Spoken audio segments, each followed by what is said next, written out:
Bitcoin, Ethereum, Dogecoin, and countless others. Blockchain has swept the financial markets all over the globe.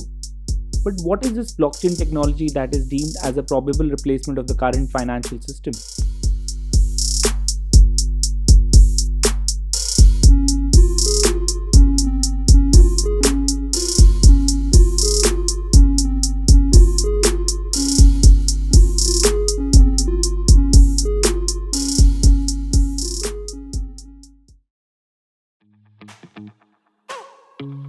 To understand how blockchain technology is different, first we need to quickly revise how a current centralized financial system works.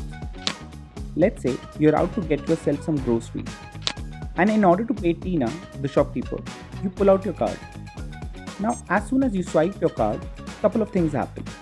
First, your bank is going to verify whether the transaction is actually made by you. Second, it will check whether you have that much amount to spend. If both these logics are true, the bank transfers that transaction amount to Tina's bank account. Now the important thing to note here is that your bank is acting as a centralized financial system. That means it is working as a middleman. You're not directly transferring the money to the shopkeeper. Instead, you're asking your bank to do that for you. And her bank is accepting that transaction for her.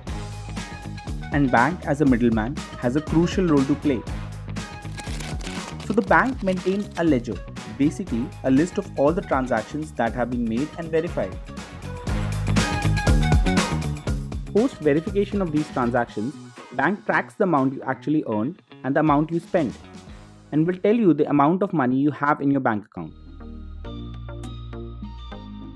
Blockchain, on the other hand, is based on decentralized ledger technology, DLT. DLT allows for a public ledger to be shared and maintained by everyone rather than any centralized institution. What it means that everybody on the network has a copy of this ledger, and any new verified entry in this ledger will be reflected in their copy as well.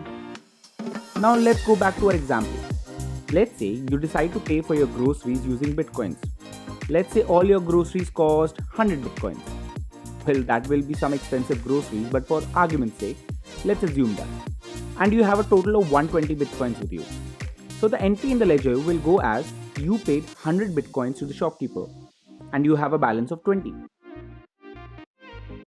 This transaction entry in the ledger will be eventually verified by all the users connected to Bitcoin's network. Exactly what a centralized bank would do. Let's assume that you don't have 100 bitcoins with you.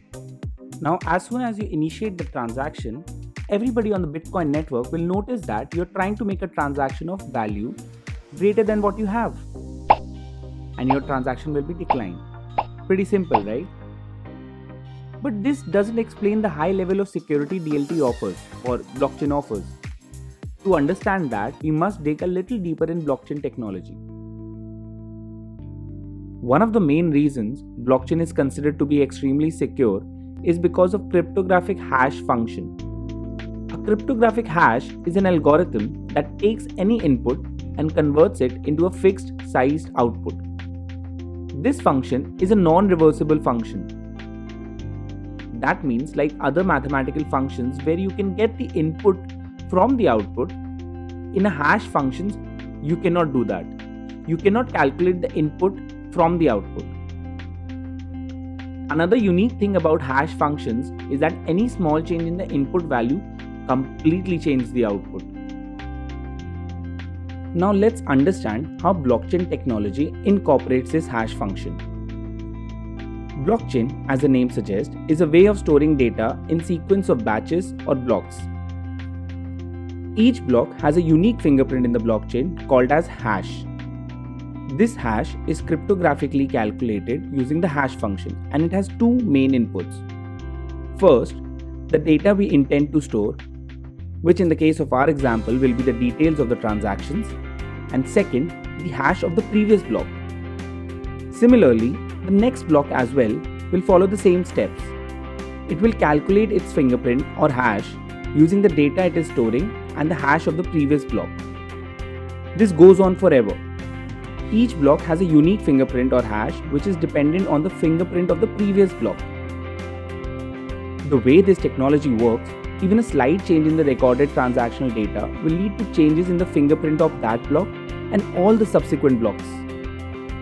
Since all of this is happening on a public network, anybody can see that some user has tampered with the data and his blockchain or ledger is different from all the other blockchains on the network. All the other users will just ignore his tampered blockchain.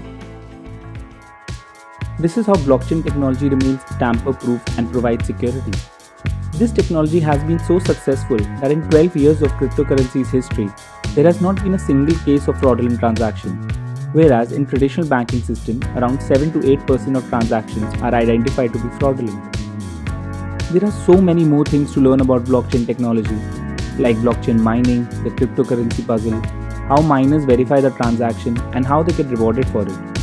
Let me know in the comment section if you would want to have an in-depth video on how all of this works. More acceptance of this technology by various institutions will give it more legitimacy and value. And who knows, it might open doors to new ways of interacting with the system around us, a new way to look to explore the world for our information. If you're a curious soul like me, subscribe to my channel, and if you like this video, hit the like button.